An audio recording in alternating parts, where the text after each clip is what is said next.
Foi então que a barata começou a emergir do fundo. Antes, o tremor anunciante das antenas. Depois, atrás dos fios secos, o corpo relutante foi aparecendo, até chegar quase toda à tona da abertura do armário. Era parda, era hesitante como se fosse enorme de peso.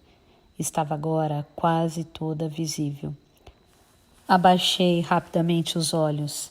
Ao esconder os olhos, eu escondia da barata a astúcia que me tomara. O coração me batia quase como numa alegria. É que inesperadamente eu sentira que tinha recursos. Nunca antes havia usado meus recursos. E agora toda uma potência latente enfim me latejava e uma grandeza me tomava, a da coragem, como se o medo mesmo fosse o que me tivesse enfim investido de minha coragem. Momentos antes eu superficialmente julgara que meus sentimentos eram apenas de indignação e de nojo, mas agora eu reconhecia, embora nunca tivesse conhecido antes, que o que sucedia é que enfim eu assumira um medo grande, muito maior do que eu.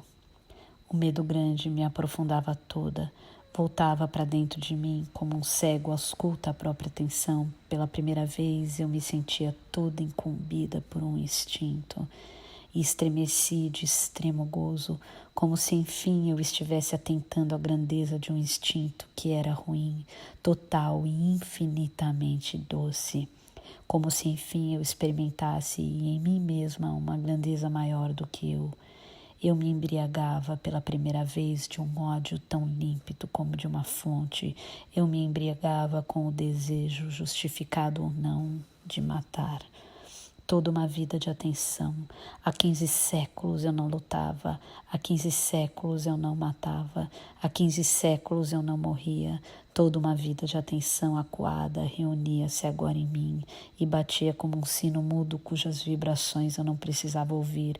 Eu as reconhecia, como se pela primeira vez, enfim, eu estivesse ao nível da natureza. Uma rapacidade toda controlada me tomara, e por ser controlada, ela era toda potência. Até então eu nunca fora dona dos meus poderes, poderes que eu não entendia nem queria entender, mas a vida em mim os havia retido para que um dia, enfim, desabrochasse essa matéria desconhecida e feliz, inconsciente, que era finalmente eu, o que quer que seja. Sem nenhum pudor comovida com minha entrega ao que é o mal, sem nenhum pudor comovida grata pela primeira vez eu estava sendo a desconhecida que era. Só que desconhecer-me não me impediria mais. A verdade já me ultrapassara. Levantei a mão como para um juramento e num só golpe fechei a porta sobre o corpo meio emergido da barata.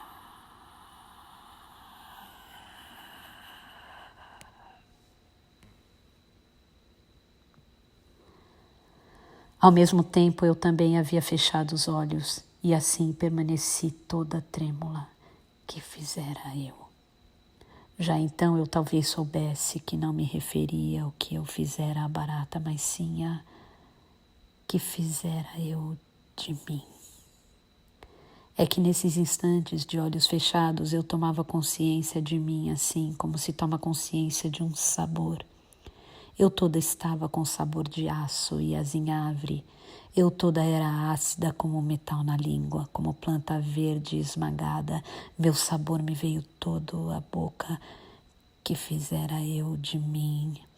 Com o coração batendo, as têmporas pulsando, eu fizera de mim isto. Eu matara. Eu matara. Mas por que aquele júbilo e além dele a aceitação vital do júbilo? Há quanto tempo então estivera eu por matar? Não se tratava disso. A pergunta era, o que matara eu? Essa mulher calma que eu sempre fora, ela enlouquecera de prazer? Com os olhos ainda fechados, eu tremia de júbilo.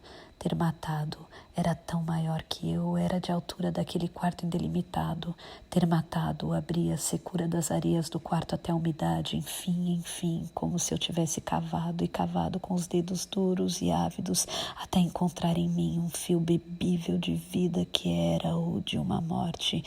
Abri devagar os olhos em doçura agora, em gratidão, timidez, num pudor de glória do mundo enfim úmido de onde eu emergi. Abri os olhos e reencontrei a grande e dura luz aberta. Vi a porta agora fechada do guarda-roupa. Eu vi a metade do corpo da barata para fora da porta, projetada para frente, ereta no ar, uma cariátide. Mais uma cariátide viva. Hesitei em compreender, olhava surpreendida.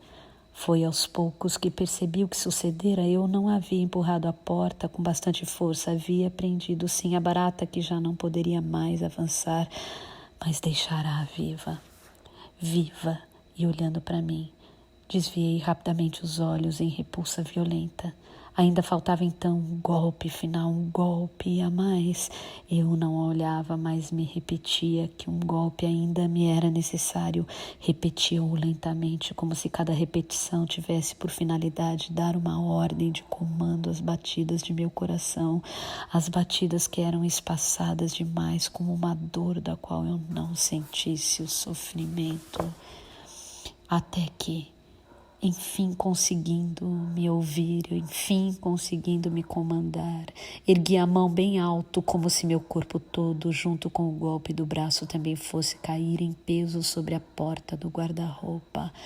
Mas foi então que vi a cara da barata. Ela estava de frente, à altura de minha cabeça e de meus olhos. Por um instante fiquei com a mão parada no alto. Depois, gradualmente, abaixei-a.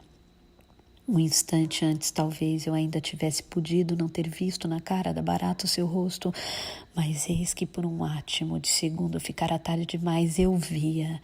Minha mão, que se abaixara ao desistir do golpe, foi aos poucos subindo de novo lentamente até o estômago. Se eu mesma não me movera do lugar, o estômago recuara para dentro do meu corpo. A boca secara demais, passei uma língua também seca pelos lábios ásperos. Era uma cara sem contorno. As antenas saíam em bigodes dos lados da boca. A boca marrom era bem delineada. Os finos e longos bigodes mexiam-se lentos e secos. Seus olhos pretos, facetados, olhavam. Era uma barata tão velha como um peixe fossilizado. Era uma barata tão velha como salamandras e quimeras e grifos e leviatãs. Ela era antiga como uma lenda. Olhei a boca. Lá estava a boca real. Eu nunca tinha visto a boca de uma barata. Na verdade, eu nunca tinha mesmo visto uma barata. Só tivera repugnância pela sua antiga e sempre presente existência, mas nunca a defrontara nem mesmo em pensamento. E eis que eu descobria que, apesar de compacta, ela é formada de cascas, e cascas pardas finas como as de uma cebola, como se cada um pudesse ser levantada pela unha e, no entanto, sempre aparecer mais uma casca e mais uma. Talvez as cascas fossem as asas, mas então ela devia ser feita de camadas e camadas finas de asas compridas até formar aquele corpo compacto. Ela era ruivada e toda cheia de cílios. Os cílios seriam talvez as múltiplas pernas. Os fios de uma antena estavam agora quietos, fiapos secos e empoeirados. A barata não tem nariz. Olhei-a com aquela sua boca e seus olhos. Parecia uma mulata à morte. Mas os olhos eram radiosos e negros, olhos de noiva. Cada olho em si mesmo parecia uma barata. O olho franjado, escurvo, vivo e desempoeirado, e o outro olho igual. 2 baratas incrustadas na barata, e cada olho reproduzia a barata inteira. Eu chegara ao nada, e o nada era vivo e úmido. Foi então que lentamente, como de uma bisnaga, foi saindo lenta a matéria da barata que fora esmagada. A matéria da barata que era o seu dentro, a matéria grossa, esbranquiçada, lenta, crescia para fora como de uma bisnaga de pasta de dentes. Diante de meus olhos enojados e seduzidos, lentamente a forma da barata ia se modificando à medida que ela engrossava para fora. A matéria branca brotava lenta para cima de suas costas como de uma carga. Imobilizada, ela sustentava por cima do flanco empoeirado a carga do próprio corpo. Grite! Ordenei-me quieta. Grite! Repeti-me inutilmente com um suspiro de profunda quietude. A grossura branca imobilizara-se agora por cima das cascas. Olhei para o teto, descansando um pouco os olhos que eu sentia terem se tornado fundos e grandes. Mas se eu gritasse uma só vez que fosse, talvez nunca mais pudesse parar. Se eu gritasse, ninguém poderia fazer mais nada por mim. Enquanto se eu nunca revelar a minha carência, ninguém se assustará comigo e me ajudarão sem saber, mas só enquanto eu não assustar ninguém por ter saído dos regulamentos. Mas se souberem, assustam-se, nós que guardamos o grito em segredo inviolável. Se eu der o grito de alarme de estar viva, em mudez e dureza me arrastarão, pois arrastam os que saem para fora do mundo possível. O ser excepcional é arrastado, o ser gritante. Olhei para o teto com olhos pesados. Tudo se resumia ferozmente em nunca dar um primeiro grito. Um primeiro grito desencadeia todos os outros. O primeiro grito, ao nascer, desencadeia uma vida. Se eu gritasse, acordaria milhares de seres gritantes que iniciariam pelos telhados um coro de gritos de horror. Se eu gritasse, desencadearia a existência. A existência de quê? A existência do mundo. Com reverência eu temia a existência do mundo para mim. É que, mão que me sustenta, é que eu, numa experiência que não quero nunca mais, numa experiência pela qual peço perdão a mim mesma, eu estava saindo do meu mundo e entrando no mundo. É que eu não estava mais vendo, era vendo. Toda uma civilização que se havia erguido, tendo como garantia que se misture imediatamente o que se vê com o que se sente. Toda uma civilização que tem como alicerce o salvar-se, pois eu estava em seus escombros. Dessa civilização só pode sair quem tem como função especial a de sair. A um cientista é dada a licença, a um padre é dada a permissão, mas não a uma mulher que nem sequer tem as garantias de um título. E eu fugia, com mal-estar eu fugia. Se soubesses da solidão desses meus primeiros passos, não se parecia com a solidão de uma pessoa. Era como se eu já tivesse morrido e desse sozinho os primeiros passos em outra vida. E era como se a essa solidão chamassem de glória. E também eu sabia que era uma glória e tremia toda nessa glória divina primária, que não só eu não compreendia, como profundamente não a queria. Porque, eu sabia que estava entrando na bruta e crua glória da natureza. Seduzida eu, no entanto, lutava como podia contra as areias movediças que me sorviam. A cada movimento que eu fazia para não, cada movimento mais me empurrava sem remédio. Não ter forças para lutar era o meu único perdão. Olhei para o quarto onde eu me aprisionara e buscava uma saída, desesperadamente procurava escapar. E dentro de mim eu já recuara tanto que minha alma se encostara até a parede, sem sequer poder me impedir, sem sequer mais me impedir, fascinada pela certeza do ímã que me atraía. Eu recusava dentro de mim até a parede onde me incrustava no desenho da mulher. Eu recuara até a medula dos meus ossos, meu último reduto, onde na parede eu estava tão nua que não fazia sombra. E as medidas ainda eram as mesmas. Eu sentia que eram. Eu sabia que nunca passara daquela mulher na parede. Eu era ela e estava toda conservada, longo e frutuoso caminho. Minha atenção de súbito quebrou-se como um ruído que se interrompe, e o primeiro verdadeiro silêncio começou a soprar. O que eu havia visto no tão tranquilo e vasto estrangeiro, nas minhas fotografias escuras e sorridentes, Aquilo estava pela primeira vez fora de mim e ao meu inteiro alcance, incompreensível, mas ao meu alcance. O que me aliviava como a uma sede, aliviava-me como se durante toda a vida eu tivesse esperado por uma água tão necessária para o corpo eriçado, como é a cocaína para quem a implora. Enfim, o corpo embebido de silêncio se apaziguava. O alívio vinha de eu caber no desenho mudo da caverna. Até aquele momento eu não havia percebido totalmente a minha luta, tão mergulhada estivera nela, mas agora pelo silêncio onde enfim eu caíra, sabia que havia lutado, que havia sucumbido e que cedera. E que agora sim eu estava realmente no quarto, tão dentro dele como um desenho há 300 mil anos numa caverna, e eis que eu cabia dentro de mim, eis que eu estava em mim mesma gravada na parede. A passagem estreita fora pela barata difícil, e eu me havia esgueirado com nojo através daquele corpo de cascas e lamas, e terminara também eu toda imunda, por desembocar através dela para o meu passado, que era o meu contínuo presente e meu futuro contínuo, e que hoje e sempre está na parede, minhas 15 milhões de filhas, desde então até eu, também lá estavam. Minha vida fora tão contínua quanto a morte. A vida é tão contínua que nós a dividimos em etapas, e a uma delas chamamos de morte. Eu sempre estiver em vida, pouco importa que não eu propriamente dita, não isso a que convencionei chamar de eu, sempre estive em vida. Eu, corpo neutro de barata, eu com uma vida que finalmente não me escapa, pois enfim a vejo fora de mim. Eu sou a barata, sou minha perna, sou meus cabelos, sou o trecho de luz mais branca no reboco da parede, sou cada pedaço infernal de mim. A vida em mim é tão insistente que se me partirem como a uma lagartixa, os pedaços continuarão estremecendo e se mexendo.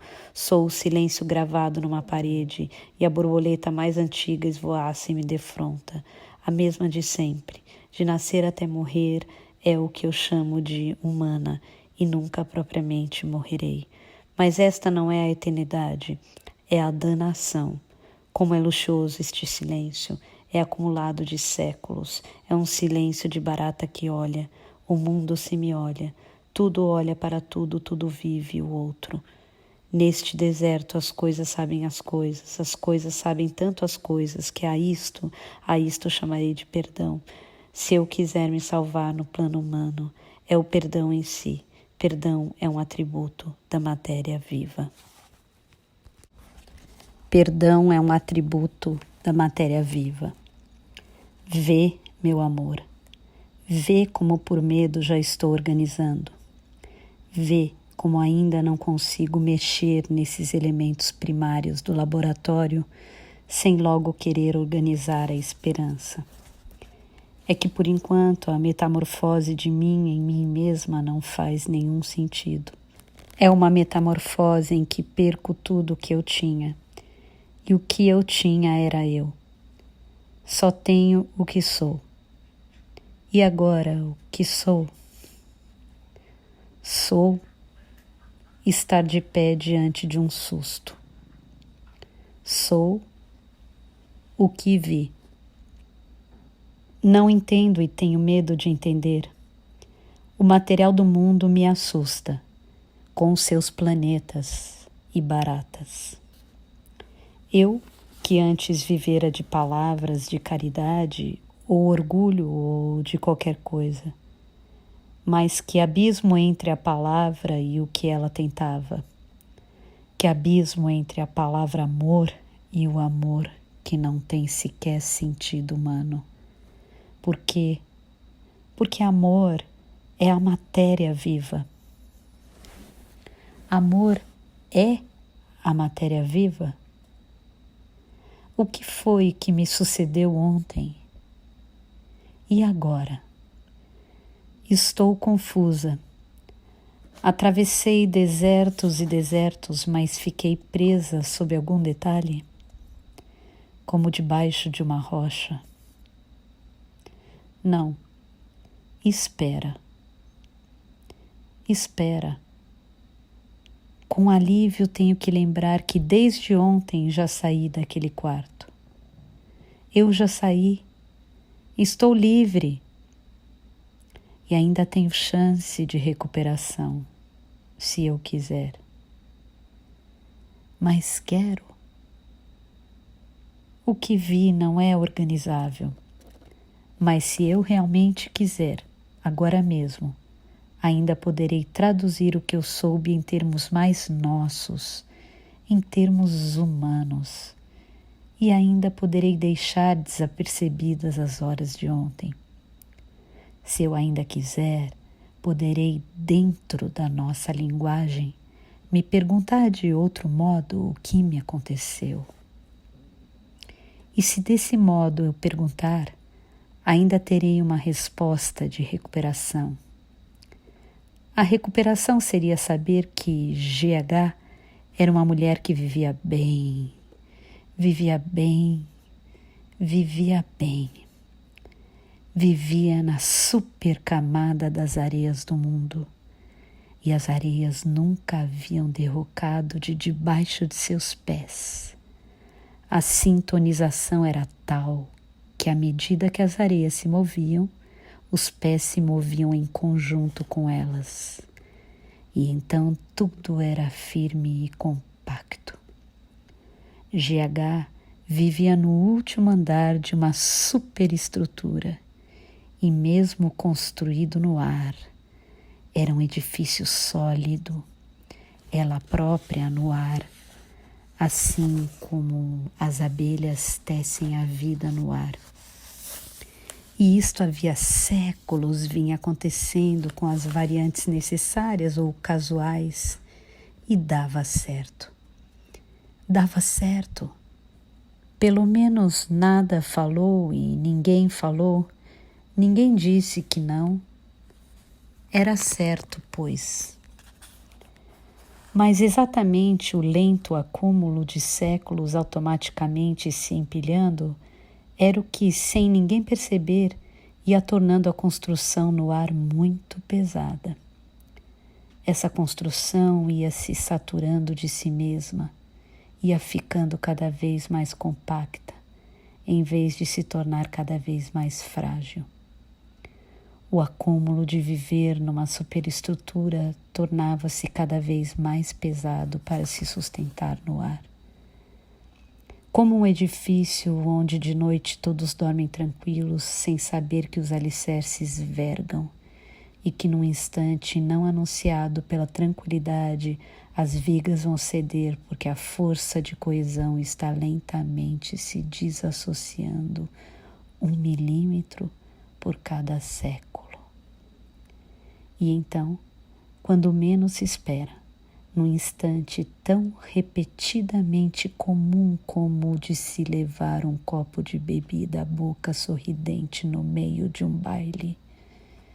Então, ontem, num dia tão cheio de sol como estes dias do ápice do verão, com os homens trabalhando e as cozinhas fumegando e a broca britando as pedras e as crianças rindo e um padre lutando por impedir, mas impedir o quê? Ontem, sem aviso, houve o fragor do sólido que subitamente se torna friável numa derrocada. No desmoronamento, toneladas caíram sobre toneladas. E quando eu, GH, até nas varizes, eu, uma das pessoas, abri os olhos, estava não sobre escombros, pois até os escombros já haviam sido deglutidos pelas areias.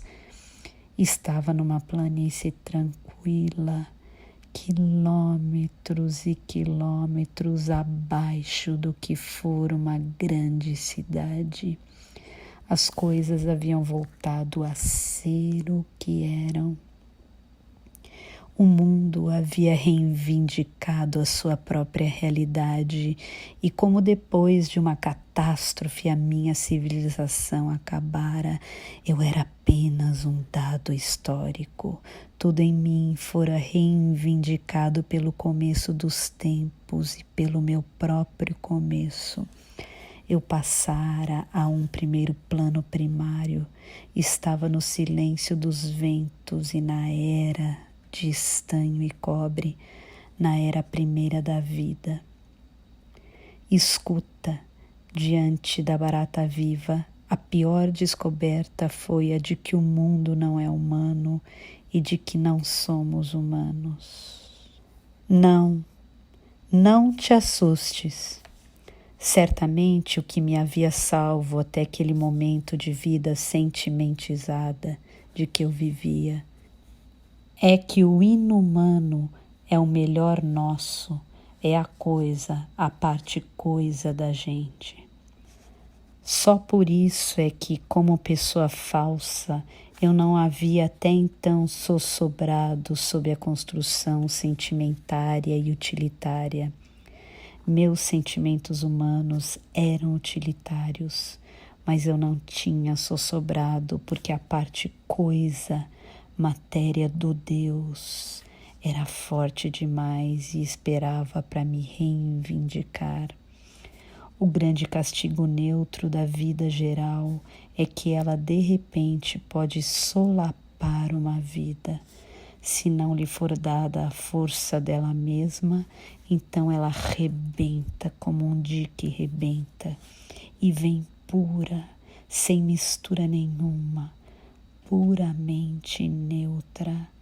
Aí estava o grande perigo, quando essa parte neutra de coisa não embebe uma vida pessoal, a vida vem toda puramente neutra. Mas por que exatamente em mim fora repentinamente se refazer o primeiro silêncio? Como se uma mulher tranquila tivesse simplesmente sido chamada e tranquilamente largasse o bordado na cadeira, se erguesse e sem uma palavra, abandonando sua vida, renegando o bordado, o amor e a alma já feita, sem uma palavra essa mulher se pusesse calmamente de quatro, começasse a engatinhar e a se arrastar com os olhos brilhantes e tranquilos, é que a vida anterior a reclamara e ela fora. Mas por que eu? Mas por que não eu? Se não tivesse sido eu não saberia, e tendo sido eu soube. Apenas isso. O que é que me havia chamado? A loucura ou a realidade? A vida se vingava de mim e a vingança consistia apenas em voltar, nada mais. Todo caso de loucura é que alguma coisa voltou. Os possessos, eles não são possuídos pelo que vem, mas pelo que volta. Às vezes a vida volta. Se em mim tudo se quebrava à passagem da força, não é porque a função desta era de quebrar. Ela só precisava enfim passar, pois já se tornara caudalosa demais para poder se conter ou contornar. Ao passar, ela cobria tudo. E depois, como após um dilúvio, sobrenadavam um armário, uma pessoa, uma janela solta, 3 maletas. E isso me parecia o inferno, essa destruição de camadas e camadas arqueológicas humanas. O inferno, porque o mundo não me tinha mais sentido humano e o homem não me tinha mais sentido humano, e sem essa humanização e sem a sentimentação do mundo, eu me apavoro. Sem um grito, olhei a barata. Vista de perto, a barata é um objeto de grande luxo, uma noiva de pretas joias. É toda rara, parece um único exemplar, prendendo-a pelo meio do corpo com a porta do armário, eu isolara o único exemplar. O que aparecia dela era apenas a metade do corpo, O resto, que não se via, podia ser enorme e dividia-se por milhares de casas atrás de coisas e armários. Eu, porém, não queria a parte que me coubera atrás da superfície de casas, aquelas joias embaçadas andando de rojo. Eu me sentia imunda, como a Bíblia fala dos imundos. Por que foi que a Bíblia se ocupou tanto dos imundos e fez uma lista dos animais imundos e proibidos? Porque, se como os outros também eles haviam sido criados? E por que o imundo era proibido? Eu fizera o ato proibido de tocar no que é imundo.